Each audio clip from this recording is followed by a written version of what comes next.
Hello and welcome back to another video. In this problem, we are told that the equations x plus 2y is equal to 10 and 3x plus 6y is equal to c represent the same line for some constant c, and we're asked to find c.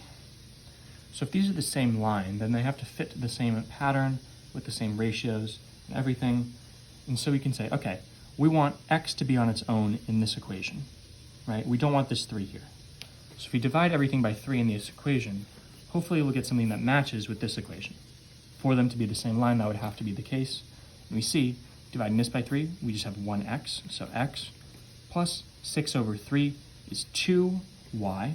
And again, these are the same lines, so it makes sense that 2y matches 2y. And this is equal to c divided by 3. So if x plus 2y is 10 is the same as x plus 2y equals c over 3, 10 has to be equal to c over 3. And now, if we're looking for the value of c, we have an equation where you can just solve for c. If we multiply this entire thing by 3, we get 10 times 3 is 30, is equal to c times 3 over 3.